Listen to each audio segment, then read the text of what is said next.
ஆண்டவர் மோசேயிடம் கூறியது, இஸ்ரேல் மக்களிடம் நீ இவ்வாறு கூறு, நீங்கள் சபையாக கூடி புனிதமாய் கடைபிடிக்க வேண்டிய ஆண்டவருக்குரிய பண்டிகை நாட்களாவன.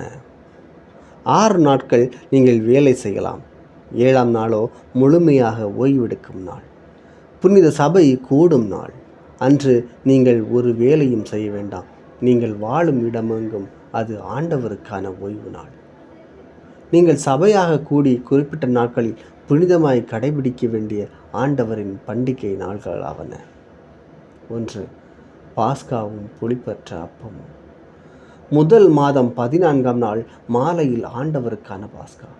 அந்த மாதம் 15ஆம் நாள் ஆண்டவருக்கான புளிப்பற்ற அப்ப பண்டிகை. 7 நாள் புளிப்பற்ற அப்பங்களை உண்பீர்கள். பண்டிகையின் முதல் நாள் சபை கூடும் புனித நாள். அன்று வேலை செய்யலாகாது. 7 நாளும் ஆண்டவருக்கு எரிபலி செலுத்த வேண்டும். 7ஆம் நாள் சபை கூடும் புனித நாள். அன்று வேலை செய்யலாகாது. ஆண்டவர் மோசேயிடம் கூறியது, இஸ்ரேல் மக்களிடம் நீ சொல்ல வேண்டியது, நான் உங்களுக்கு கொடுக்கும் நாட்டில் நீங்கள் வந்து அறுவடை செய்யும் போது அறுவடையின் முதல் விளைச்சலான ஒரு கதிர்கட்டினை குருவிடம் கொண்டு வர வேண்டும். உங்கள் சார்பாக ஏற்கத்தக்கதாக குரு அந்த தானிய கதிர்கட்டினை ஓய்வு நாளுக்கு பின்வரும் அடுத்த நாளில் ஆண்டவரின் திருமுன் ஆரத்தி பலியாக்குவார். அதனை ஆரத்தியாக காட்டுகிற அன்று ஆண்டவருக்கு எரிபலியாக ஓராண்டான பழுதற்ற ஆட்டுக்குட்டி ஒன்றை செலுத்துங்கள்.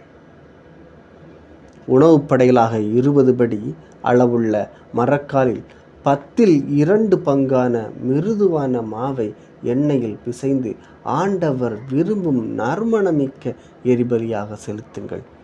திராட்சைப்பழ ரசத்தை நீர்ம படைகளாக படையுங்கள். உங்கள் கடவுளின் காணிக்கே நீங்கள் கொண்டு வரும் அந்த நாள் வரை அப்பமோ சுட்ட கதிரோ பச்சை கதிரோ உண்ணலாகாது. இது நீங்கள் வாழும் இடமெங்கும் உங்களுக்கு பின் வரும் உங்கள் வழிமரபினரும் கடைபிடிக்க வேண்டியவை என்றுமுள்ள நியமமாகும். 2வது அறுவடை பெருவிழா. ஆரத்தி பலியாக கதிர்கட்டினை கொண்டு வந்த ஓய்வு நாளின் மறுநாளிலிருந்து 7 வாரங்களை கணக்கிடவும். 7ஆம் ஓய்வு நாளுக்கு மறுநாளான 50ஆம் நாளில் ஆண்டவருக்கு புது உணவு படைகளை செலுத்துங்கள். நீங்கள் வாழும் இடங்களிலிருந்து 20 படி அளவுள்ள ஒரு மரக்கால் மிருதுவான மாவில் 10ல் 2 பகுதி எடுத்து புளிப்பேற்றி 2 அப்பங்களை சுட்டு அவற்றை ஆண்டவருக்கு முதற் பலனில் ஆரத்தி பலியாக கொண்டு வாருங்கள்.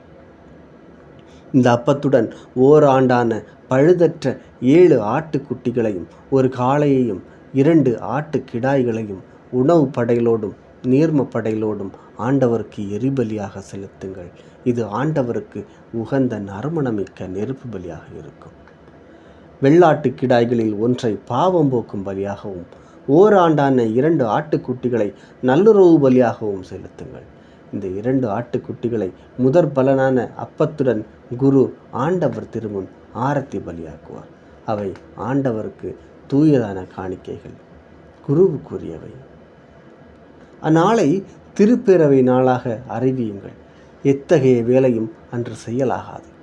இது நீங்கள் வாழும் இடமெங்கும் உங்கள் தலைமுறை தோறும் கடைபிடிக்க வேண்டிய என்றுமுள்ள நியமமாகும்.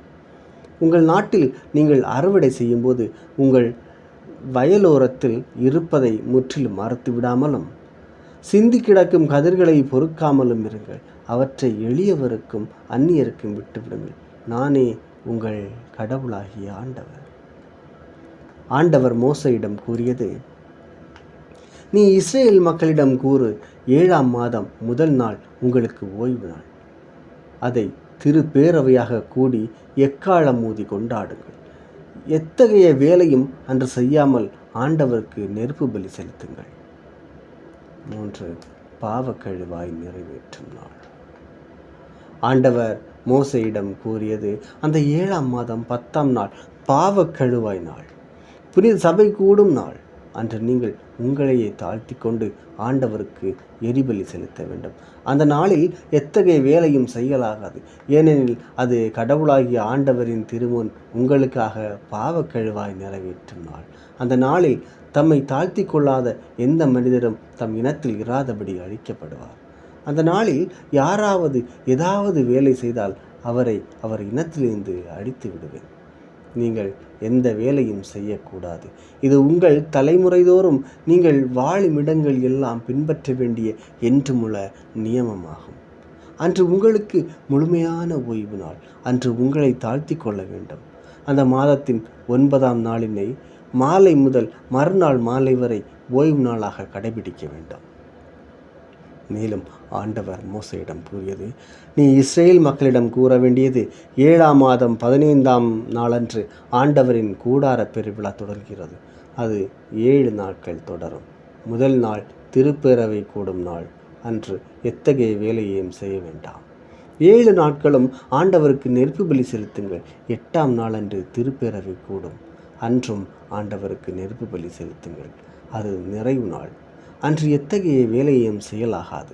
ஓய்வு நாளில் ஆண்டவருக்கு செலுத்தும் காணிக்கைகள், நேர்ச்சைகள், தன்னார்வ பலிகள் தவிர அந்தந்த நாட்களுக்கு ஏற்ப எரிபலி, உணவு படையல், இரத்த பலி, நீர்மப்படையல் முதலிய பலிகளை செலுத்தத்தக்கதாகவும் சபையாய் கூடி அந்த நாளை புனிதமாய் கடைபிடியுங்கள். இவையே நீங்கள் கொண்டாட வேண்டிய விழாக்கள். நிலத்தின் பலனை சேகரிக்கும் 7ஆம் மாதம் 15ஆம் நாள் விழா. அது 7 நாளளவு கொண்டாடப்பட வேண்டும். முதல் நாளும் 8ஆம் நாளும் ஓய்வு நாட்கள்.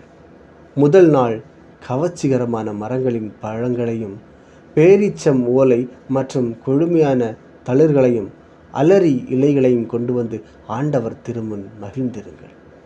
ஆண்டுதோறும் 7 நாளளவு இப்பெருவிழா கொண்டாடப்பட வேண்டும். 7ஆம் மாதத்தில் அது கொண்டாடப்பட வேண்டும். இது நீங்கள் தலைமுறை தோறும் கடைபிடிக்க வேண்டிய என்றுமுள்ள நியமமாகும். 7 நாள் கூடாரங்களில் குடியிருங்கள். இஸ்ரேலில் பிறந்த யாவரும் அவ்வாறே கூடாரங்களில் குடியிருக்க வேண்டும். இஸ்ரேலரை எகிப்திலிருந்து நான் கொண்டு வந்தபோது அவர்கள் கூடாரங்களில் வாழ்ந்தார்கள் என்பதை இதன் மூலம் உன் வழிமரபினர் அறிந்து கொள்வார். நானே உங்கள் கடவுளாகிய ஆண்டவர். ஆமென்.